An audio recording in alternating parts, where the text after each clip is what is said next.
Just a little bit, just via text as far as when he's coming in. Yeah. Opted to give him 3 days this week to kind of recover, and he chose one. So it speaks volumes of his desire to want to get back in with the group. Yeah.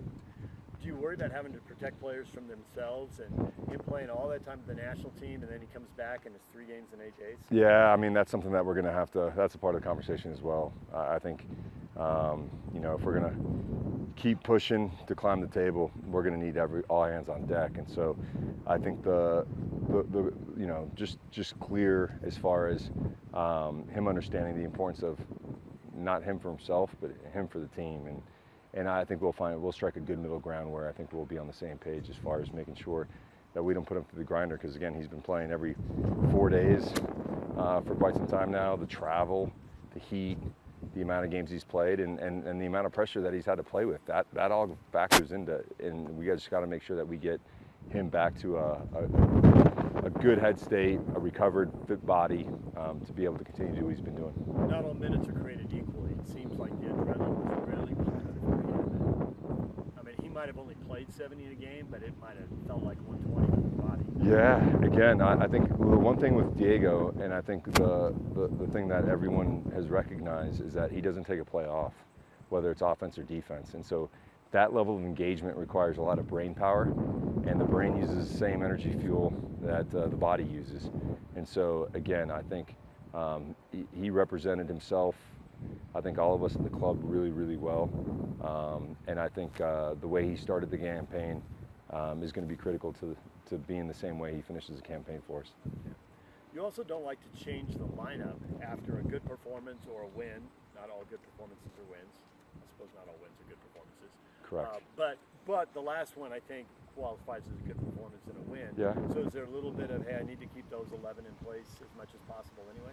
Yeah, I think there is, but I think there's always exceptions to the rule as well. I think the integration factor for Diego Luna will be important.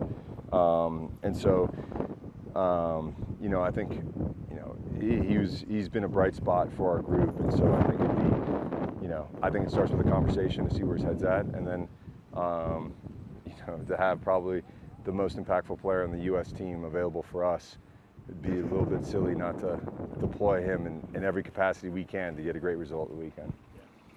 Yeah. Does scoring a goal like that change things for Diego? You've already been saying that his performance has been, I've seen it in training, his performance is climbing. Yeah, I think so. I think goals change the way attackers feel about themselves in particular. I think Diego's been doing a bunch of great things, and I think he's been confident in the work that he's been doing leading up to it. I think there's also a piece that now other people see it, again, because not every fan is going to be a in-the-weeds tactical guy that can really extrapolate the qualities that he has when he's not scoring a goal. But I think when you score a goal, it's really clear to everyone that I'm doing a lot of things in between the boxes that are fantastic for the team, setting up goals, fantastic for the team. But when you put the ball in the back of the net, it's almost like a exclamation mark on his performance. Can you tell us what you've seen from Houston? You just saw craziness. But. Yeah. I think anytime you play a team like San Diego, you're up for it. Again, I think Houston has been a team that has been very, very dangerous in the attack. I think the structure is very good. I think the players within that structure play extremely well. And I think defensively they're one of the most organized teams, and I think that's what makes them a difficult team. And going up against a very good San Diego team at the weekend, away from home, they managed to do a little bit of both. They found some magic in the attacking half of the field. So really no different than any MLS team, to be honest with you. I think any team on any given day can play to a 10. What they played at the weekend was really good, which is, I think, important for us to see. Because oftentimes you get a good result and you feel like, you figured it out, and it's like you haven't figured anything out. Here's the next opponent that does a lot of similar things that asks a lot of problems or questions and you have to solve the problems.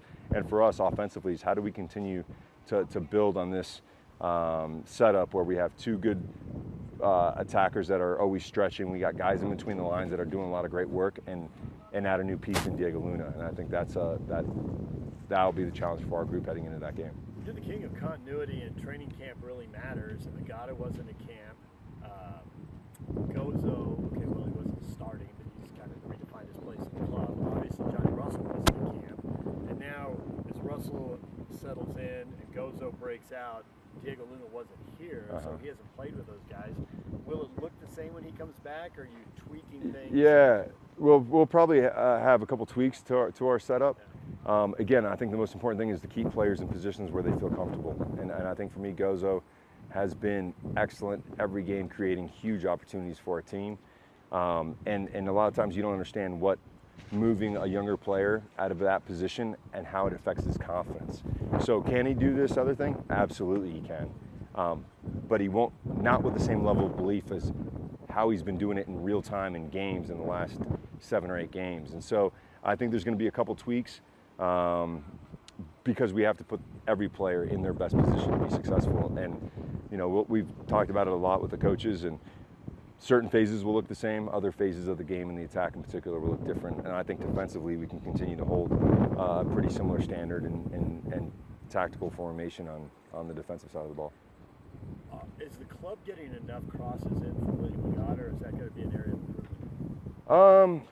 You know, I think what's changed in our attack is that we've been able to attack more vertically from our goal kick build, right? So whereas early in the season, it was a more long-winded build where you had to have more crosses because the middle was closed.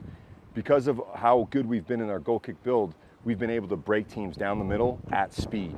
And so now we're not talking so much about crosses as better decisions 18 yards, you know, from goal. Is it a cutback? Is it a ball behind the back line? Is it a set to the pivot that then goes across? So we're talking about more, you know, probably 40 yards of space versus like the extra 25 yards of the field that typically we'd be working with on a slow build. Pablo, can you talk about what having Brian Ojeda back means and just 30,000-foot view of what he brings 90 minutes? Yeah, you know, I think it's so interesting because the team changes with every player that's in and every player that's out. And it's amazing how the team just morphs. You know, but I thought in the 5 minutes that he played, again, I think he's a very engaged midfielder that doesn't take a play off. And so defensively will add tons. I think Pablo has brought a lot of great things to our attack and being more forward, switching the point of attack, looking at balls beyond the back line. And I think, you know, that partnership for this weekend should be a real interesting one where I think it'll be a good balance. So it's great to have him back. He's a guy that dies for the team every week in and week out. His output, physical output is through the roof, and his commitment is top. So I'm really excited to have him back and look forward to really working with him the rest of the week and getting him in a place where he can contribute meaningful minutes at the weekend.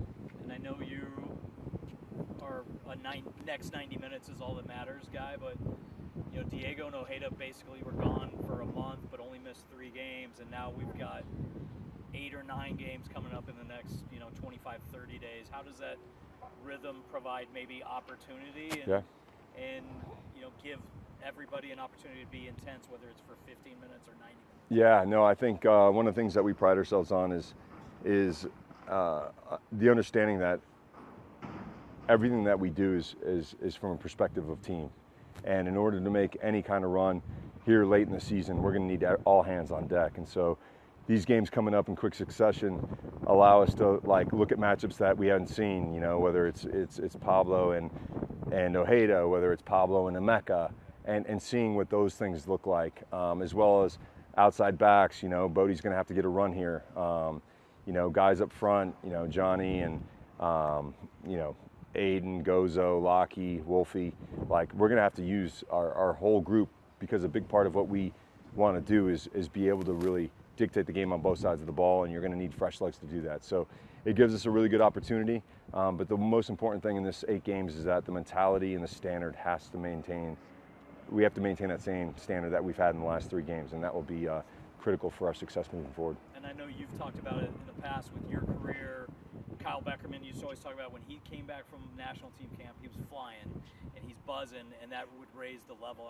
I assume you expect the same thing from Diego. Yeah, and again, I think that's the most important thing. I think, you know, when you come back from camp, all eyes are on you, right? And I think the important thing for Diego to understand is, like, what's not going to happen is the team's going to maintain the same. It's impossible. The force is too big. The energy is too strong. So we're either uplifted or we're going the other way. There's only 2 ways this can go. it's not, but it can't remain the same with such an impactful player coming from such a high level. And so again, I think the understanding of like the responsibility from not only a playing perspective, but a nonverbal perspective will be critical for Diego to be able to influence what he's been able to experience into the group in a positive way. Talking about all hands on deck, you have players that are coming back from injury like Kobe and Tyler Wolf and Emeka.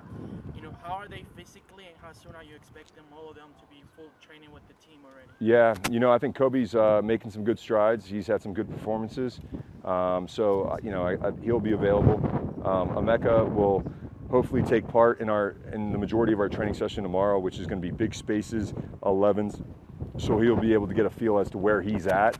And the expectation is maybe not so much contribute this weekend, but really looking towards that Portland game to giving him some meaningful minutes. And Wolfie's just now come onto the field from his recovery, so I anticipate he'll still be 10 days to 2 weeks away from actually joining the team. Speaking of Ojeda, you talk about it, you didn't know exactly how well physically he was at the time that he was away. Now that you had a chance to see him, do you think he's ready to start a game, or do you gonna take it step by step with him? Yeah, I think Ojeda is one of these players that never is never unfit. So when we get back from preseason, he's as fit as the first day of preseason as he is 2 months later. So my expectation and my conversation with him was that he kept himself sharp. What I saw today was really dynamic in his ability to react to the speed of a small-sided training day. Tomorrow will be the bigger spaces, and I think we'll reveal a little bit more. But I'm comfortable with Brian's physical output, and I think he'll be ready to go this weekend. And of course, it's July, so winter transfer is coming out. Anything you can tell us about that, or what are the talks? Yeah.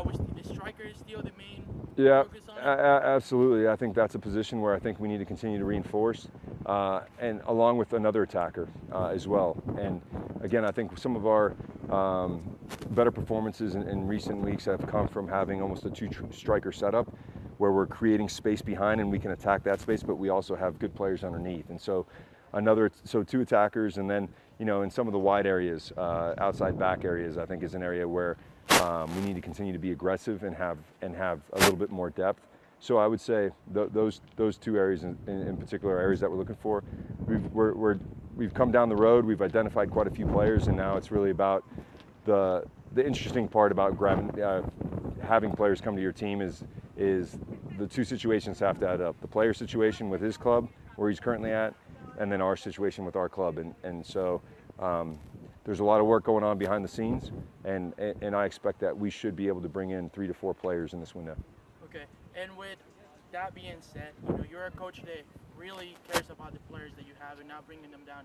Bringing players like strikers, right, and you have Willie and Harry, they have kind of, Willie came in, Harry stepped down. How you keep them motivated after all that? Yeah, I think it's just one is a lot of communication and a lot of conversation.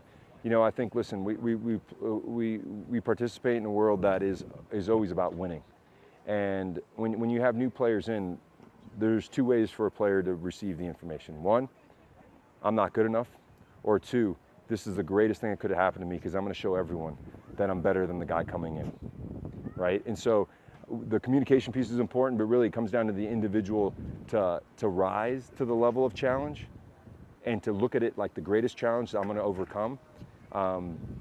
Because the other way, it will almost validate the reason why those new players are here, if that makes sense. Yeah. So again,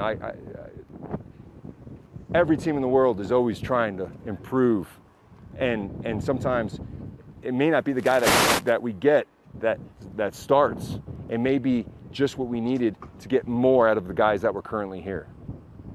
You see? And that's all for me. Thanks, Pablo. All right, guys. Appreciate Thank it. you.